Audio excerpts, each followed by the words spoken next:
Ahmadjon Tursunboyev xalq orasida moliyaviy piramidasi orqali Ahmadboy laqabini olgan va jinoyat kodeksiga yangi modda qo'shilishiga sabab bo'lgan qo'sh tirnoq ichidagi tadbirkor. Dastlab Chinozda halol chorva va savdo ishlari bilan shug'ullangan, odamlarning molini ko'paytirishga yordam beradigan boy sifatida tanilgan. 2006-yildan boshlab u chorvachilikdan topgan obro'sini kengaytirib, Chinoz halol chorva va Chinoz avtohamkor korxonalarini tashkil qildi va aholidan yiliga 100% gacha foyda va'da qilib mablag' kiritishga chorlay boshladi. U sxemasini qonuniy ko'rinishga keltirish uchun MCJlar ochib, mablag' qabul qilgan har bir kishi bilan tushuntirish xat yozdirib oldi va pullarni daftarlarga qayd qilib bordi. Dastlab odamlar pullarini tez qaytarib olgan sabab unga ishonch ortdi. Natijada minglab odamlar nafaqat naqd pul, balki uy-joy va avtomobillarni ham topshira boshlashdi. Pul aylanishi klassik piramida mexanizmi asosida ishlagan. Yangi kirganlarning mablag'i eski investorlarning foydasini yopishga sarflandi. Tergov natijalarida 11710 kishi jabrlangani, yetkazilgan zarar 386 milliard so'mdan oshgani ma'lum bo'ldi. Ashyoviy dalil sifatida 13 milliard so'mdan ortiq naqd pul va 12 million AQSh dollari topildi. U qabul qilgan aktivlar orasida uy-joylar, qimmatbaho mashinalar, hatto chorva mollari ham bo'lib,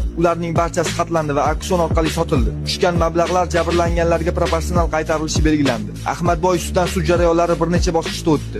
2018-yil 21-fevraldagi birinchi hukmda u 13 yilga ozodlikdan mahrum qilindi. 2019-yilgi sudda yangi epizodlar qo'shilib, Jinoyat kodeksining 168-moddasi 3-qismi avval bandlari bo'yicha aybdor deb topildi va jazo 14 yil 3 oyga uzaytirildi. 2020-yil 12-fevralda 4-sud hukmi chiqarilib, yakuniy jazo 14 yil 6 oy etib belgilandi. Jazo muddati 2016-yil 16-iyundan hisoblanishi, shuningdek katta miqdorda jarima va tadbirkorlik bilan shug'ullanish huquqidan mahrum qilish jazosi qo'llanishi belgilandi. Ahmadboy ishi mamlakat tarixidagi eng yirik moliyaviy firibgarliklardan biri sifatida qayd etildi va natijada 2016-yil sentyabrda Jinoyat kodeksiga yangi 181-modda 1-bandi moliyaviy piramida tashkil etish qo'shildi. Bu modda bunday sxemalar uchun 7-10 yilgacha ozodlikdan mahrum qilish jazosini belgiladi. Ushbu voqea katta ijtimoiy rezonans uyg'otib, minglab odamlar o'z mablag'ini yo'qotdi va bu holat O'zbekistonda moliyaviy savodxonlikni oshirish hamda fuqarolarning ishonchiga suiiste'mol qilishga qarshi kurash choralarini kuchaytirishga sabab bo'ldi.